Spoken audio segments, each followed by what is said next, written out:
नमस्कार, मैं डॉक्टर कपिल कुमार कुशवाहा आप सभी का हमारे यूट्यूब चैनल हिंदी फ्लोरेस में स्वागत करता हूँ। आज हम बात करने वाले हैं टाइप्स ऑफ एक्सट्रिंसिक सेमीकंडक्टर, अशुद्ध अर्धचालक के प्रकार।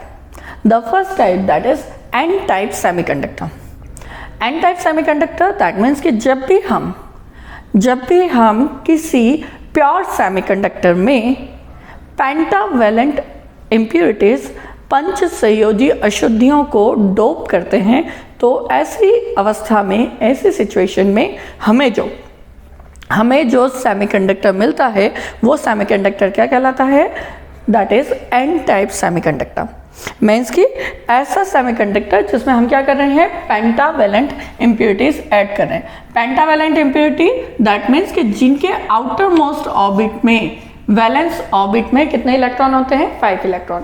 ये 5 इलेक्ट्रॉन क्या करते हैं? ये सिलिकॉन और जर्मेनियम के 4 जो आसपास के 4 एटम होते हैं उनमें इस पेंटावेलेंट एटम के, इस इम्प्यूरिटी का एक इलेक्ट्रॉन उन 4 एटम के साथ सहसंयोजी बंध बना लेता है, कोवेलेंट बॉन्ड बना लेता है। पर जो एक इलेक्ट्रॉन बच जाता है, ये इलेक्ट्रॉन क्या होता है? बहुत ही लाइट इंट्रा एटमिक फोर्स से कनेक्टेड होता है उस पर्टिकुलर इम्प्योरिटी एटम के। दैट इज वाई ये एट रूम टेम्परेचर क्या हो जाता है? कंडक्शन बैंड में मूव हो जाता है। क्लियर है? तो जनरली जो पेंटावेलेंट एटम है पीरियोडिक टेबल के, जो पीरियोडिक टेबल है उसका जो ग्रुप नंबर 5th है, ग्रुप नंबर 5th जो है वो पेंटावेलेंट इम्प्योरिटी को डिनोट करता है। इसमें जनरली जो आते हैं that is phosphorus, then antimony, as well as arsenic and bismuth। ये एलिमेंट जो है वो इस कैटेगरी को बिलोंग करते हैं। पेंटावेलेंट जो इम्प्योरिटी है, पेंटावेलेंट इम्प्योरिटी कौन सी इम्प्योरिटी है? जिनके आउटर मोस्ट ऑर्बिट में क्या है?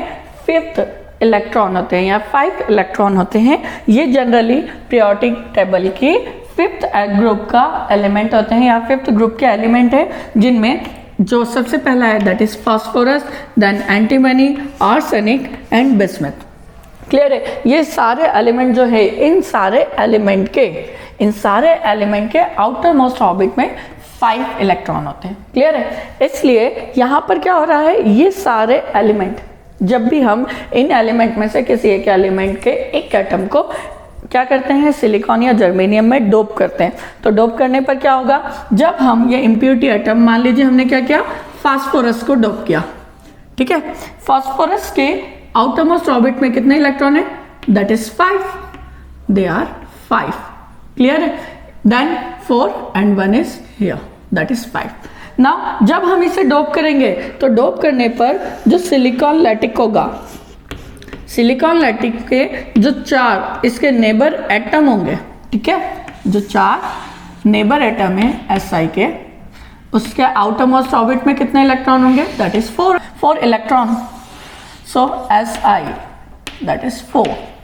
Clear? They are 4। Si here it is 4, 1 2 3 and 4।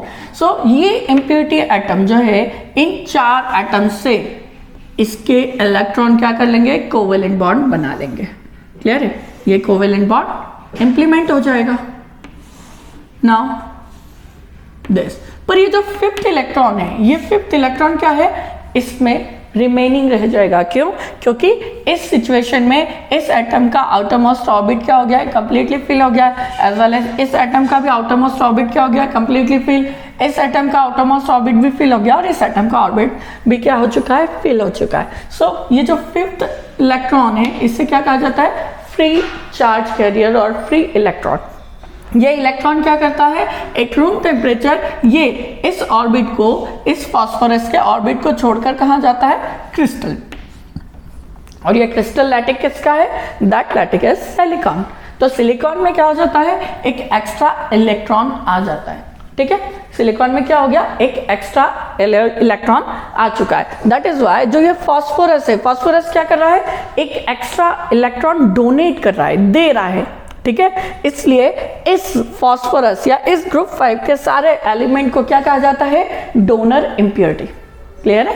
ये जो फिफ्थ ग्रुप है ये क्या कहलाएगा? Donor impurity. क्यों कहलाएगा? क्योंकि ये अपने एक इलेक्ट्रॉन को क्या कर रहा है? डोनेट कर रहा है। क्लियर?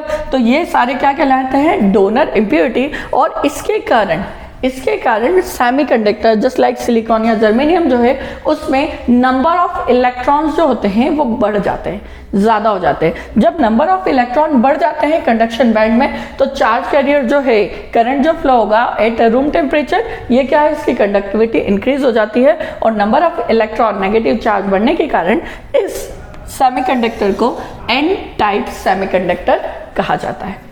क्लियर है? आई होप आप सभी को क्लियर होगा कि फिफ्थ ग्रुप जो है, fifth group of periodic table, इसे हम क्या कहते हैं? Donor impurity. That because of ये एक इलेक्ट्रॉन क्या कर रहा है? डोनेट कर रहा है। ये इलेक्ट्रॉन क्या है? डोनेट करता है। एक्चुअली इस इलेक्ट्रॉन को ये क्या है? बहुत ही लाइट, बहुत ही हल्के इंट्रा एटॉमिक फोर्स के साथ फास्फोरस से क्या है? कनेक्टेड है। फॉर सिलिकॉन लैटिक में इस इलेक्ट्रॉन को इस पर्टिकुलर कंडक्शन बैंड में आने के लिए जो एनर्जी की रिक्वायरमेंट है दैट इज 0.05 इलेक्ट्रॉन वोल्ट की रिक्वायरमेंट होती है। और अगर यही चीज क्या होती है? जर्मेनियम, ये क्या है? सिलिकॉन का लिया। अगर यही लैटिक किसका होता? जर्मेनियम का होता। तो इन केस ऑफ जर्मेनियम इस पर्टिकुलर इलेक्ट्रॉन को 0.01 इलेक्ट्रॉन वोल्ट की क्या होती? रिक्वायरमेंट होती। क्लियर है? नाउ अब जब हम इस इम्प्योरिटी को ऐड कर देते हैं तो इस इम्प्योरिटी को ऐड करने से क्या होता है? हमारा जो वैलेंसी बैंड है,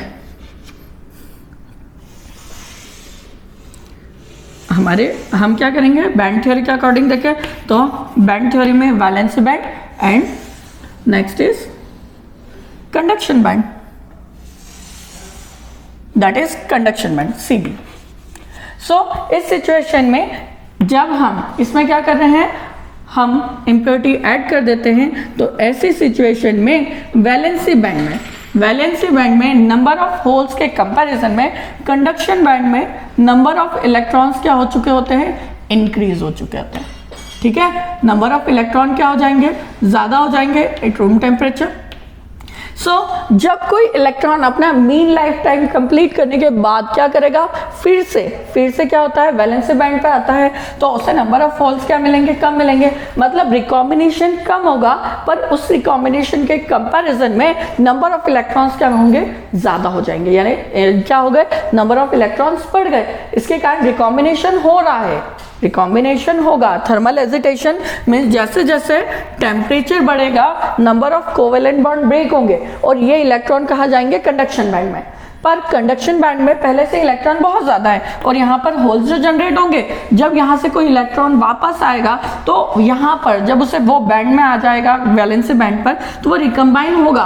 पर रिकॉम्बिनेशन के लिए उससे नंबर ऑफ होल्स क्या मिलेंगे? कम मिलेंगे। इसलिए रिकॉम्बिनेशन कम होगा और जनरेशन क्या होगा? ज्यादा होगा। दैट इज वाई यहाँ पर जो फर्मी एनर्जी लेवल में होता था, ठीक है, इन इंट्रिंसिक सेमीकंडक्टर वो क्या था? मिड में था। ये जो व्हाइट डॉटेड लाइन है ये क्या रिप्रेजेंट कर रही है? That represent the Fermi energy of intrinsic semiconductor. It is Fermi energy of intrinsic semiconductor. ये क्या है? फर्मी एनर्जी इंट्रिंसिक सेमीकंडक्टर की। पर हमें पता है ये क्या डिफाइन करती है फर्मी एनर्जी इंट्रिंसिक सेमीकंडक्टर की? जब कंडक्शन बैंड के इलेक्ट्रॉन और वैलेंसी बैंड के होल्स क्या हो? इक्वल हो, तब वो क्या होगी? मिड में होगी। पर जैसे जैसे हमने क्या किया? इम्प्योरिटी ऐड की। इम्प्योरिटी ऐड करने से क्या होगा? इलेक्ट्रॉन, नंबर ऑफ इलेक्ट्रॉन क्या होते जाएंगे? बढ़ जाएंगे। नंबर ऑफ इलेक्ट्रॉन जब बढ़ेंगे, ठीक है, नंबर ऑफ इलेक्ट्रॉन जब बढ़ते हैं तो फर्मी एनर्जी क्या हो जाती है? अपवर्ड मूव होने लगती है। धीरे धीरे क्या होगी? अपवर्ड मूव होने लगेगी। कारण क्या है कि आपने मान लीजिए जो डोनर एटम रखे, जो डोनर एटम डाले, उन डोनर एटम के कारण क्या होगा? एक फर्मी एनर्जी लेवल जो है, जो फर्मी एनर्जी है वो अपवर्ड शिफ्ट हो जाएगा। क्यों? क्योंकि डोनर एटम ने क्या किया? एक्स्ट्रा इलेक्ट्रॉन प्रोवाइड किया। ठीक है, तो ये क्या हो गई? Fermi energy of donor atom. यानी मान लीजिए कि eight room temperature absolute zero पर जो डोनर एटम के कारण इलेक्ट्रॉन की संख्या थी वो क्या हो गई? ये हो गई। क्लियर है? नाउ अब जैसे जैसे टेम्परेचर बढ़ाया, थर्मल एजिटेशन हुआ, उसके कारण क्या होगा, उसके कारण नंबर ऑफ इलेक्ट्रॉन जनरेट होकर कहाँ जाएंगे, कंडक्शन बैंड में। अब ये इलेक्ट्रॉन जब कंडक्शन बैंड में जाएंगे तो कंडक्शन बैंड में इलेक्ट्रॉन्स और बढ़ जाएंगे, पर उस सिचुएशन में जो वैलेंसी बैंड है इसमें होल्स क्या हो रहे हैं, और कम हो रहे हैं। टेम्परेचर और बढ़ा तो number of electron, number of covalent bond किस में ब्रेक हुए, वैलेंसी बैंड में। इलेक्ट्रॉन कहाँ चले गए, कंडक्शन में, और वैलेंसी में क्या रहा, सिर्फ होल्स। तो ऐसे में कंडक्शन बैंड में नंबर ऑफ इलेक्ट्रॉन क्या होने लगते हैं, बढ़ने लगते हैं। और इस सिचुएशन में जो फर्मी एनर्जी, ये जो मिड में एनर्जी थी फर्मी एनर्जी, ये धीरे धीरे अपवर्ड मूव होने लगता है। और ये किस साइड मूव होगा, इन bottom of conduction band. Conduction band के बॉटम, ये बॉटम की साइड क्या होने लगता है, बढ़ने लगता है। तो फर्मी एनर्जी जो है, Fermi energy in case of intrinsic semiconductor क्या हो जाती है, अपवर्ड मूव हो जाती है, ऊपर की तरफ शिफ्ट हो जाती है। तो ये फर्मी एनर्जी कहाँ चली गई है, ये फर्मी एनर्जी आपकी अपवर्ड यानी ऊपर की तरफ शिफ्ट हो गई है, और Fermi energy level conduction band के बॉटम की तरफ मूव करने लगता है। आई होप आप सभी को फर्मी एनर्जी कैसे मूव हो रही है ये क्लियर होगा ना। अब हमें पता है कि जब भी कोई एटम अपना इलेक्ट्रॉन डोनेट करता है तो वो एटम आयन में कन्वर्ट हो जाता है। क्लियर है, क्योंकि फॉस्फोरस क्या है, फॉस्फोरस के इनर, उसके न्यूक्लियस में नंबर ऑफ प्रोटॉन क्या है, ज्यादा हो गए हैं एज कंपेयर टू उसके इलेक्ट्रॉन्स के। ठीक है, उसके आउटर ऑर्बिट में जो इलेक्ट्रॉन थे उनमें से एक इलेक्ट्रॉन उसने क्या कर दिया, डोनेट कर दिया। ठीक है, जैसे ही उसने इलेक्ट्रॉन डोनेट किया तो उसके न्यूक्लियस में नंबर ऑफ प्रोटॉन बढ़ गए, पॉजिटिव चार्ज बढ़ गया। तो ये फॉस्फोरस या ये पेंटावेलेंट इंप्योरिटी एटम किस में कन्वर्ट हो जाते हैं, ये कन्वर्ट हो जाते हैं पॉजिटिव आयंस में। ये क्या हो गए, पॉजिटिव आयंस। इन्हीं आयंस को क्या कहा जाता है, डोनर आयन। ये किसमें, डोनर आयंस में भी क्या हो जाते हैं, कन्वर्ट हो, इन्हें क्या कहा जाता है, डोनर आयन भी कहा जाता है। सो अब ये जो आयन है ये क्या हो जाते हैं, ये कंडक्शन नहीं कर पाते। क्यों, क्योंकि अब ये जो एटम है ये क्या हो गया, फिक्स हो गया। इसके आइट साइड से इसके जितने भी एटम थे वो क्या कर रहे हैं, इसे शेयरिंग कर रहे हैं। तो ये एटम कंडक्शन में पार्ट नहीं लेता, यानी अब ये एटम अपने क्रिस्टल लैटिस में अपने प्लेस से कहीं और मूव नहीं करता। क्लियर है, तो ये एटम किस में कन्वर्ट हो गया, डोनर आयन और पॉजिटिव आयन में। अब क्या होगा, जनरली जब इस पर्टिकुलर फील्ड में या इस टाइप के सेमीकंडक्टर में इलेक्ट्रिसिटी अप्लाई की जाती है तो इलेक्ट्रिसिटी जो है वो किसके कारण फ्लो होती है, via electron and via hole. Ions के थ्रू कोई इलेक्ट्रिसिटी फ्लो नहीं होगी, पर जो मैक्सिमम एनर्जी या मैक्सिमम इलेक्ट्रिसिटी करंट फ्लो होता है वो यहाँ पर फ्लो होता है इलेक्ट्रॉन के कारण। क्यों, क्योंकि यहाँ पर नंबर ऑफ इलेक्ट्रॉन होल्स के कंपैरिजन में बहुत ज़्यादा होते हैं। दैट इज वाई यहाँ पर मैक्सिमम करंट जो है किसके कारण फ्लो हो रहा है, इन इलेक्ट्रॉन्स के कारण। इसलिए एन टाइप सेमीकंडक्टर में इलेक्ट्रॉन्स को क्या कहा जाता है, मेजॉरिटी चार्ज कैरियर, और होल्स जो होते हैं, ठीक है, जो होल्स हैं वो क्या कहलाते हैं, माइनॉरिटी चार्ज कैरियर्स। मतलब इलेक्ट्रॉन से मैक्सिमम करंट फ्लो हो रहा है, दैट मीन्स कि इलेक्ट्रॉन क्या हो गए, मेजॉरिटी चार्ज कैरियर्स, और होल्स के थ्रू क्या हो रहा है, बहुत कम करंट फ्लो हो रहा है, दैट मीन्स कि होल्स क्या हो गए, minority charge carrier. So I hope आप सभी को एन टाइप सेमीकंडक्टर क्या होता है क्लियर होगा, as well as donor impurity क्या होती है, वो इम्प्योरिटी क्रिस्टल लैटिस में क्या इफेक्ट करती है, क्यों इस इम्प्योरिटी को डोनर इम्प्योरिटी कहा जाता है, इस डोनर इम्प्योरिटी के कारण कंडक्शन बैंड और वैलेंसी बैंड पर क्या इफेक्ट होता है, as well as Fermi energy पर इसका क्या इफेक्ट होगा, डोनर फर्मी लेवल क्या होगा, एज वेल एज इक्विवेलेंट या एक्चुअल जो फर्मी एनर्जी होगा एट रूम टेम्परेचर उस पर क्या इफेक्ट होगा, डोनर आयंस या पॉजिटिव आयंस क्या हैं, और कंडक्शन में डोनर आयन, इलेक्ट्रॉन और होल्स क्या पार्ट प्ले करते हैं, as well as majority and minority charge carriers क्या हैं, ये क्लियर होगा। सो आज की क्लास में इतना ही, थैंक यू।